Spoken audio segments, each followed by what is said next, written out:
لوگ جب یہ مالدار آدمی قتل ہوا تو پتہ نہیں چل رہا تھا کہ اس کو مارا کس نے ہے، تو یہ ڈھونڈنے لگے بھئی قاتل کون ہے، قاتل پتہ نہیں چل رہا تھا۔ تو موسیٰ علیہ نبینا علیہ الصلوۃ والسلام کی بارگاہ میں سارے یہ حاضر ہوئے، کہنے لگے کہ ہمارا یہ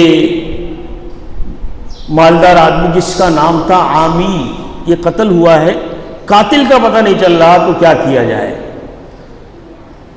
تو موسیٰ علیہ السلام نے کہا کہ تم ایک گائے ذبح کرو۔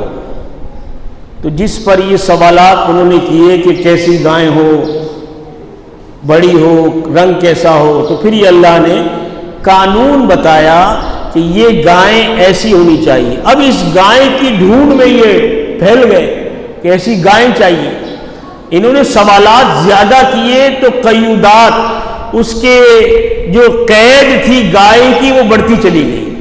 علماء فرماتے ہیں کہ اگر یہ اس وقت جو گائیں چاہتے ذبح کرتے، ان کو وہ مقصود مل جاتا جو موسیٰ علیہ السلام کے پاس لے کر گئے تھے کہ ہمیں اس بتائیے کہ قاتل کون ہے، تو موسیٰ علیہ السلام نے فرمایا گائیں ذبح کرو، اس کی دم کی ہڈی اس مرنے والے مالدار شخص پر مارو، یہ خود ہی بتا دے گا کہ میرا قاتل کون ہے۔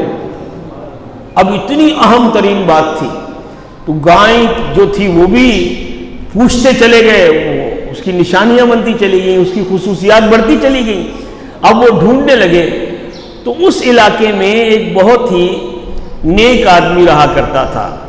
جب وہ اس دنیا سے جانے سے پہلے اس کے پاس ایک گائے تھی، تو وہ جنگل چلا گیا۔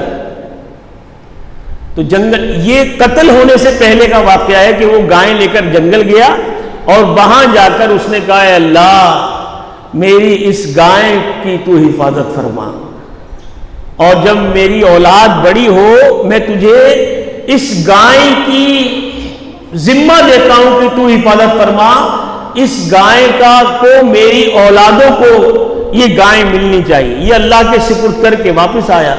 وہ گائے جنگل میں چرنے لگی۔ کچھ ٹائم کے بعد اس نیک آدمی کا انتقال ہوا، تو اس کی والدہ ماجدہ وہ بھی فراست مومنہ والی عورت تھی، اس کے پاس ساتھ ایک بیٹا تھا۔ تو جب وہ بیٹا جوان ہوا، بیٹا بھی بڑا نیک، یاد رکھیے کہ باپ جب نیکیاں کرتا ہے اس کا اثر اس کی اولاد پر آتا ہے۔ باپ اگر بدیاں کرے گا اس کا اثر اس کی اولاد پر آئے گا۔ یاد رکھیے کہ ایک بزرگ فرماتے ہیں کہ میں اللہ کی نافرمانی کرتا ہوں تو اس کے اثرات اپنے گھروں میں بھی پاتا ہوں، اپنے جانوروں میں بھی پاتا ہوں، اور اپنے پڑوسیوں میں بھی پاتا ہوں۔ یعنی میں برائی کرتا ہوں یہ پھیلتی ہے، یہ عاجزی کے طور پہ فرمایا۔ مگر ہم چونکہ برے ہیں، ہم کو برا کرتے ہیں تو اس کے اثرات ہمیں نظر آتے ہیں، اور ہم نیک کام کرتے ہیں اس کے اثرات ہمیں نظر آتے ہیں۔ تو وہ جوان بڑا نیک تھا۔ تو ایک دن ماں نے کہا کہ بیٹا تیرا باپ مرنے سے پہلے گائیں جو تھی یہ جنگل میں چھوڑ کر آیا تھا، اور تو چلا جا وہ گائیں لے کر آ جا۔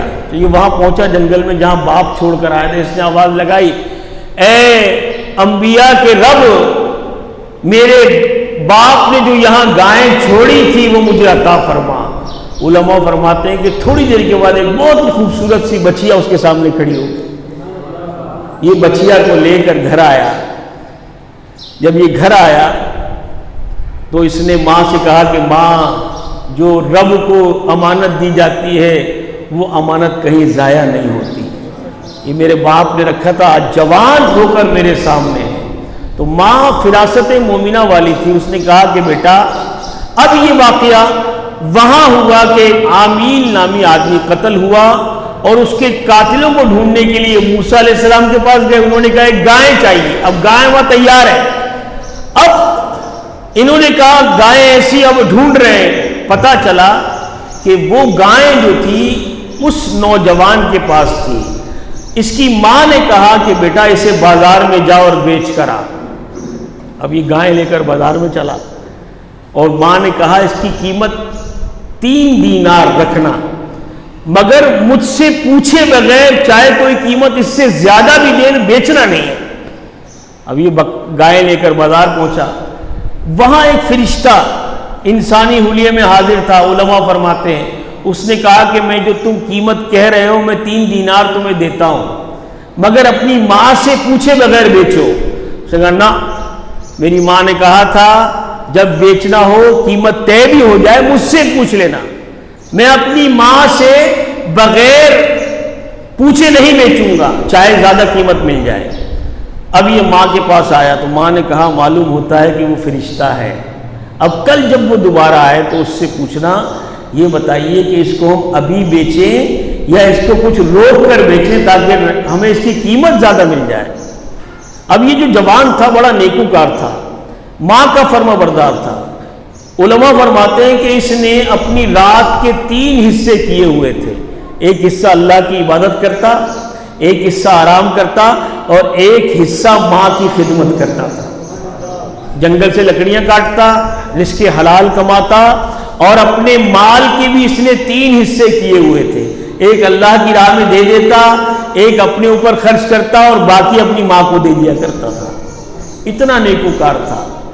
اب جب یہ دوسرے دن فرشتہ جب دوبارہ آیا تو اس نے کہا کہ میری ماں نے یہ پیغام بھیجا ہے کہ آپ اللہ کی مخلوق ہیں، مجھے یہ مشورہ دیں ابھی بیچوں یا کچھ رک کر بیچوں تاکہ مجھے اس کا نفع زیادہ ملے۔ تو فرشتے نے مشورہ دیا کہ تھوڑا سا ٹھہر جاؤ، ابھی کچھ لوگ اس گائے کو تلاش کرتے ہوئے آئیں گے اور اس گائے کی کھال میں سونا بھر کر تمہیں دیں گے۔ اب یہی ہوا، لوگ ڈھونڈتے ہوئے جب پہنچے تو دیکھا کہ وہی گائے تھی، اور اس جوان نے جو کہ ماں باپ کا فرما بردار تھا، اس نے اپنی اس گائے کی جو قیمت جو انہوں نے دی، دنیا کی مہنگی ترین گائے کہ اس کی کھال کے اندر اسے سونا بھر کر ان جوانوں نے دیا، ان بنی اسرائیل نے دیا، سونا بھر کر دیا، اس کو ذبح کر دیا اور اس کی جو دم کی ہڈی اس مالدار آدمی پر ماری تو وہ مر گیا تھا، وہ بول اٹھا اور کہنے لگا کہ مجھے میرے چچا زاد بھائیوں نے قتل کیا ہے، اور یہ کہہ کر وہ دوبارہ اس کا انتقال ہو گیا، فوت ہو گیا۔ اب یہاں یہ واقعہ دیکھیں جو اس میں ہمیں درس ملتا ہے۔ اے ماں باپ کا کہنا ماننے والوں تمہیں مبارک، اے اپنا جان مال سب کچھ اللہ کے سپرد کرنے والوں کبھی گھاٹے میں نہیں رہتے۔ ماں باپ کا کہنا ماننے والے کبھی گھاٹے میں نہیں رہتے۔ یہ بھی پتہ چلتا ہے کہ باپ کی نیکیوں کے اثرات اولاد میں منتقل ہوتے ہیں۔ اگر وہ ماں کا کہنا نہ مانتا تو آج یہ واقعہ ہی نہیں ہوتا، مگر ماں نے کہا تھا بیچنا نہیں ہے۔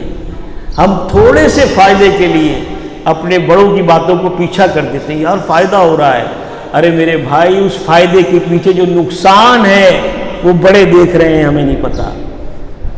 ماں نے کہا تھا بیچنا نہیں ہے تو نہیں بیچا، ماں نے کہا تھا اب بیچ دے تو دنیا کی مہنگی ترین گائے جس کی کھال میں سونا بھر کر اس جوان کو دیا گیا۔ یاد رکھیے کہ ماں باپ کا تو دل نہ دکھا، دل نہ دکھا، ماں باپ کا دل نہ دکھا، ماں باپ کا دل خوش کرے۔ امیر اہل سنت فرماتے ہیں کہ ماں باپ کو ستانا حرام ہے، یاد رکھیے۔